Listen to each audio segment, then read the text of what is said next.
You special. One day, everybody gonna know your name.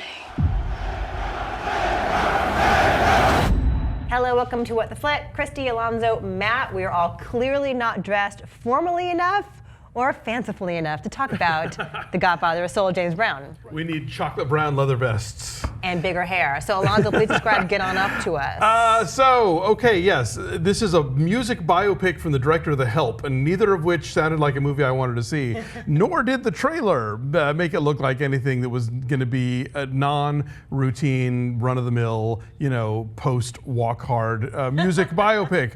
But holy crap, it is. It's different, and it's special, and it's exciting. Take a look. 1, 2, 3, 4. 1, 2, 3, 4. 1, 2, 3, get up. Get on up. What's wrong, Basil? You can't play that like you told us. It doesn't work musically. Doesn't sound good. Get up. Does it feel good? Get up. If it sounds good and it feels good, then it's musical. Get on You're up. entering a game here where the rules are already set out. I'm just a street kid from Augusta, Georgia. Now, tell me what you see. Get on up. Get up. Mr. President, I want to go to Vietnam. We got to bring the super heavy funk to the cats over there. Are they shooting at us? They trying to kill James Brown today. You want to go down and hit you as the man that killed the funk? Stop! There's a woman here. She say she your mama. My baby playing at the Apollo. I ain't your baby. Not then, not now. I feel good. I look after James Brown. I knew that I wouldn't. No one else helped me. I knew that I wouldn't. No one else. I got it here. Play at that stage, then people better be ready.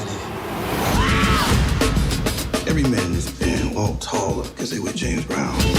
Are we done, Mr. Bird? I'm afraid not, Mr. Brown. I said, are we done? I think we got more funk in the trunk. Get up. Get on up. Chadwick Boseman's a superstar. Holy shit. Yeah. He is so great. And what a great year. We talked about Chris Pratt in our last review. What a great year and a half or so Chadwick Boseman's had. He can play Jackie Robinson and he can play James Brown. Yeah. Like, massive range. Totally. What else can he do? I know. I want to see him play some fictional characters now. Yeah, I mean, he embodies James Brown in a way that's kind of shocking. I mean, the movement and the performance, like he clearly studied stuff like The Tammy Show. You and I were talking about this.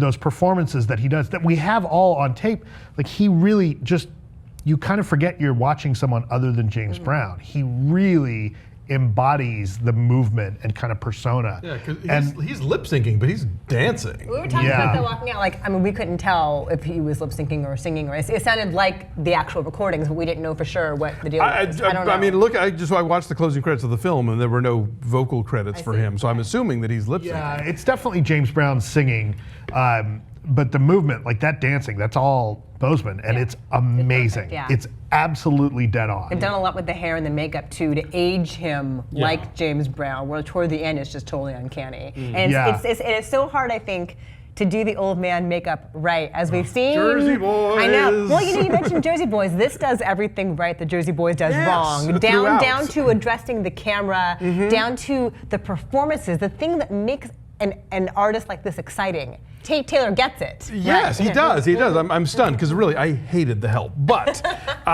he nails this movie. I mean, it is written by the Butterworths, who did Edge of Tomorrow, Jez and John Henry. Yes. And so for one thing, okay, it goes out of order, which sounds like a minor thing, but in a music biopic, it is such a relief to not know what the next thing is going to be when we know what the next thing is going to be. So that's kind of cool, and they jump around interestingly, and they make good use of their sort of non-chronological storytelling. But yeah, you mentioned, I mean, like one of the things that we hated about Jersey Boys was that they give no context as to what was going on in the world around them. Not musically or politically or culturally or anything. And this movie is very clear about, other groups that he's competing with. When he blows the Rolling Stones off the stage at the Tammy Show, even though they get to close. He goes to fucking Vietnam. He meets LBJ, even though that makes the Black Panthers mad. Like, there's context. Shot. Yes. And how does that matter in terms of black culture and our country as a whole? Like, so he places him in a world that we recognize and care about, and underscores why he mattered. Whereas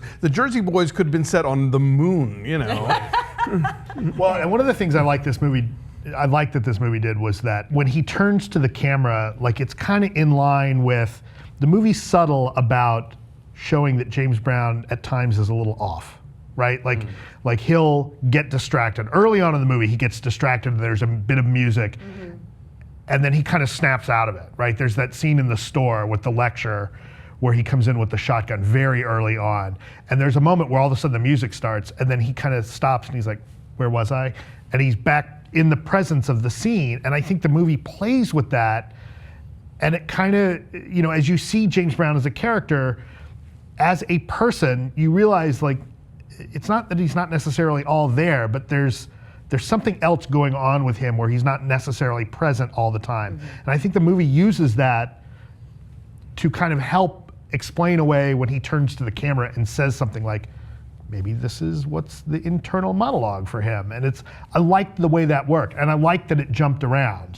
The moments of his childhood will really beautifully inform what's happening today. And they cherry pick in beautiful ways. And these these wonderfully kind of hallucinatory moments, like where he's performing on the set of Ski Party, and suddenly everybody behind him slows down, and it's like, this is kind of, I mean, I don't want to oversell this, but for a mainstream Hollywood biopic, these are some daring choices. There's a moment toward the end where it's a very climactic showdown with police, and like the little boy version of him shows up, which seems like a very obvious kind of symbolism, but it's quite poignant in that moment. You know, where someone who's larger than life is still, you know, a scared little boy. It's very emotional as a parent in a lot of ways. The things that he goes through, the horrible, you know, rejections and the abuse he suffers. Great supporting cast. You mentioned how much you hate The Help. But I want to say for the supporting cast, Nelsan Ellis. As Bobby Bird. Bobby Bird is so great because that can be a really thankless role. I'm just going to stand here while you shine, which the real Bobby Bird had to do with James Brown, and Nelsan Ellis makes that so compelling and watchable. But yeah, I mean, Octavia Spencer and Viola Davis pop up very briefly. Like they're sold heavily on the poster and in the trailer, but they each have about 2 scenes. Although the Viola Davis, their last scene together packs a wallop. Yeah, no, they definitely do a lot with those scenes. It's very efficient storytelling, right? This person lived a jam-packed life, and we get through it in a little over 2 hours in a way that still feels very satisfying, like where you understand him, but you also have really long performance sequences. We talk about Jersey Boys and how they would like show you a verse of Dawn, Go Away, or whatever it is. You get entire songs. Yeah, you do, and that's great. One of the things I didn't like about this movie is I felt like the ending drags a little bit. Like it kind of hits a rhythm, it kind of hits a moment that it kind of prolongs, and I felt like that overwhelmed some of the other stuff that we missed. Right, like you see, you know, the movie very lightly touches upon any drug abuse, right, and only at the end. Only at the end, and you know, I felt like there were some things that were maybe missing a little bit. You know, so I had this weird, like, if you're going to make the movie that long, let's put the stuff in that I think was more important. Some of the choices I'm questioning, but between the performances and just I mean, you know, especially Boseman's performance is so just jaw-dropping, and the musical numbers.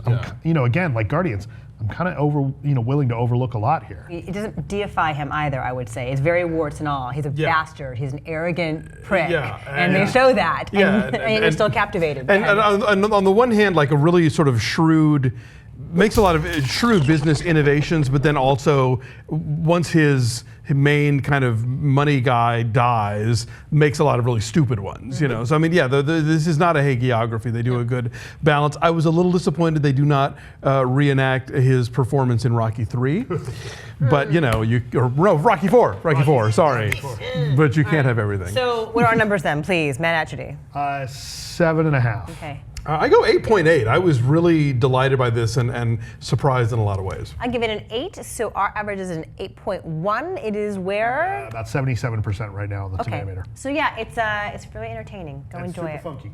Take a look. Bye-bye.